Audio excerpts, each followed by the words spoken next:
Pemirsa, politisi senior PD Perjuangan Bambang Suryadi alias Bitor Suryadi menyebut Andi Wijayanto, mantan Gubernur Lemhanas sekaligus elit PDIP, pernah melihat langsung dokumen ijazah Jokowi yang kini diragukan keasliannya.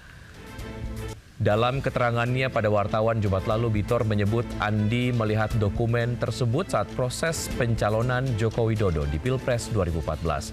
Namun dokumen itu diduga cetakan ulang tahun 2012 saat Jokowi mencalonkan diri sebagai Gubernur DKI Jakarta. Bitor bahkan mengklaim dokumen tersebut dicetak di Pasar Pramuka Salemba, Jakarta Pusat oleh tim Jokowi yang berasal dari Solo. Keterangan tersebut ditulis di sejumlah media online dan dibacakan kembali pakar hukum tata negara Refli Harun. Menurut Bitor, saat persiapan pencalonan Jokowi pada Pilpres 2014, Andi Wijayanto menjadi salah satu pihak yang sempat melihat dokumen tersebut. Andi belum sadar saat itu kalau dokumen yang ia lihat adalah hasil cetakan 2012 saat Jokowi hendak maju Pilgub DKI, ungkap Bitor kepada wartawan Jumat. Lebih mengejutkan lagi, Bitor mengungkap bahwa dokumen tersebut dibuat di Pasar Pramuka, Jakarta oleh tim inti Jokowi yang dibawa langsung dari Solo. Tim tersebut terdiri dari David, Anggit, dan Widodo yang kemudian bergabung dengan kader PDIP DKI seperti Dani Iskandar, Indra, dan Yulianto. Untuk melengkapi kekurangan berkas pendaftaran Jokowi ke KPUD DKI, mereka turun ke Pasar Pojok Pramuka, ujar Bitor. Nama Widodo disebut sebagai aktor utama pembuat dokumen tersebut yang kini disebut-sebut menghilang sejak Bambang Tri, penulis buku kontroversial, membeberkan dugaan pemalsuan ijazah Jokowi ke publik. Widodo tidak bisa lagi dilacak, tapi keterangan dari Dani Iskandar sangat kuat bahwa proses pembuatan dokumen palsu itu terjadi di sana, tambah Bitor.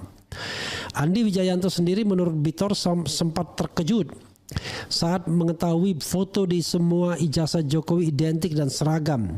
Padahal seharusnya berbeda untuk tiap jenjang pendidikan. Andi harus berani bicara bahwa dia pernah melihat dokumen itu. Jika tidak, ini jadi beban sejarah, ujarnya tegas. Sementara itu, pengacara Jokowi Yakub Hasibuan menilai permintaan kasus ijazah Jokowi naik penyidikan bentuk kriminalisasi. Menurut Yakub, kasus ijazah ini membuat gaduh dan merugikan Joko Widodo.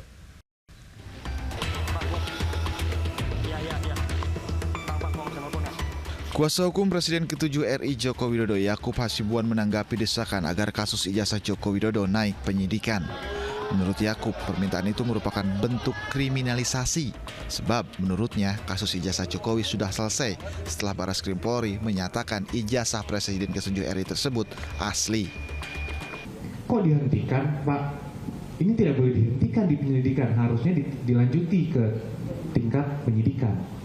Inilah yang menurut kami adalah upaya-upaya kriminalisasi terhadap Pak Jokowi. Bayangkan saja, Mbak, suatu hal yang bukan merupakan tindak pidana mau mencoba dipaksakan untuk naik ke penyidikan sehingga seakan-akan itu adalah tindak pidana. Sehingga kami juga meminta pihak-pihak yang masih mencoba untuk melakukan hal ini mengkriminalisasi klien kami untuk menghentikan hal tersebut. Yakub Hasibuan juga menjelaskan desakan agar kasus ijazah Jokowi naik penyidikan ini menyesatkan dan membuat gaduh di masyarakat. Selain itu, menurut Yakub, Jokowi dirugikan atas tudingan ijazah palsu tersebut. Tim Liputan iNews melaporkan.